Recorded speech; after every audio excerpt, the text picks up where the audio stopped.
திருப்பூர் வடக்கு தொகுதிக்குட்பட்ட பகுதிகளில் திருப்பூர் தொகுதி பாஜக வேட்பாளர் ஏபி முருகானந்தம் தீவிர பிரச்சாரம் மேற்கொண்ட நிலையில் அவருக்கு ஆதரவாக அமமுகவைச் சேர்ந்த முன்னாள் மேயர் விசாலாட்சியும் வாக்கு சேகரிப்பில் ஈடுபட்டார். இது குறித்தான கூடுதல் விவரங்களுடன் இணைகிறார் செய்தியாளர் துரைராஜ். வணக்கம் துரை, விவரங்கள். வணக்கம் தர்ஷினி. திருப்பூர் பாராளுமன்ற தொகுதியில் போட்டியிடக்கூடிய பாஜக வேட்பாளர் இன்று அதிகாலை முதலே பெருமாநல்லூர் ரோட்டில் உள்ள மும்மூர்த்தி நகர், கூத்தம்பாளையம், அம்மன் நகர், கங்கா நகர் உள்ளிட்ட பல்வேறு பகுதிகளில் தனது ஆதரவாளர்களுடன் சேர்ந்து கூட்டணி கட்சியினருடன் சேர்ந்து வாக்கு சேகரிப்பில் ஈடுபட்டு வருகிறார். இதன் ஒரு பகுதியாக அவருக்கு ஆதரவாக முன்னாள் மேயர், அமமுகவை சேர்ந்த முன்னாள் மேயர் விசாலாட்சியும் தனது வாக்கு சேகரிப்பில் ஈடுபட்டு வருகிறார்.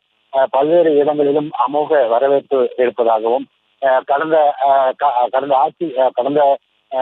காலத்தில் இருக்கக்கூடிய சிட்டிங் எம்பியாக இருக்கக்கூடிய சுப்ராயனுடைய செயல்படாத தனங்களை எல்லாம் விலக்கி கூறி வாக்கு சேகரிப்பில் ஈடுபட்டு வருகின்றனர். தர்ஷினி, விவரங்களுக்கு நன்றி துரைராஜ். செய்திகளை உடனுக்குடனும் துல்லியமாகவும் தெரிந்து கொள்ள சப்ஸ்கிரைப் பண்ணுங்க.